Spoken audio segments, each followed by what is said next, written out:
Next, our guest, Michael Callen, who is one of the founders of a group called Gay Men with AIDS, will reply to this point of view. I am a 27-year-old gay man with AIDS, and I have been asked to talk about the volatile issue of promiscuity. Promiscuity is a vague word which means different things to different people. But until we develop a better vocabulary, promiscuity remains the best word we have to describe the historically unique phenomenon of large numbers of urban gay men who have large numbers of different sexual partners in such commercialized settings as bathhouses, back rooms, bookstores, balconies, meat racks, and tea rooms. The debate about the role of promiscuity in defining urban gay maleness has been changed utterly and forever because now gay men are dying, gay men like you and me. To those who understand the reality of AIDS, to those who wake up every morning and examine their bodies for KS lesions, to those who have seen friends and lovers and former tricks waste away like victims of Auschwitz, disfigured by disease, urban gay male promiscuity as we know it today has no defense.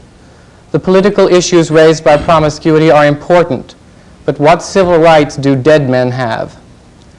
In New York, San Francisco, and Los Angeles in 1983, walking into the baths and back rooms with the delusion that you can check your responsibility at the door with your clothes is an act of personal and cultural suicide.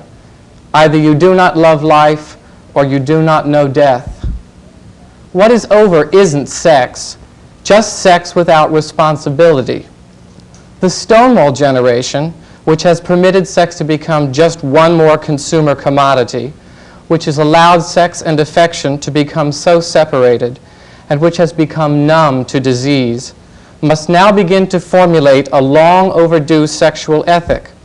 The formulation of this ethic will require a change radical in its simplicity.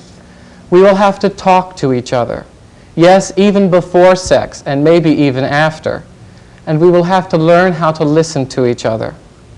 We need to have forums on creative and medically safe ways to have sex. Lovers, condoms, jerk-off clubs, and closed circles of fuck buddies are just a few of the alternatives some gay men are exploring. These men are rediscovering how nice it is not to worry about disease or death during or after sex. Ending this health emergency begins with each one of us taking responsibility for his own health, and by so doing, ensuring the health of his partners. As long as we continue to selfishly ask, is that man a health risk to me, without first asking, am I a health risk to him, we will never be free from the tyranny of AIDS. Our challenge is to figure out how to have gay, life-affirming sex, satisfy our emotional needs, and stay alive. Hard questions for hard times, but whatever happened to our great gay imagination?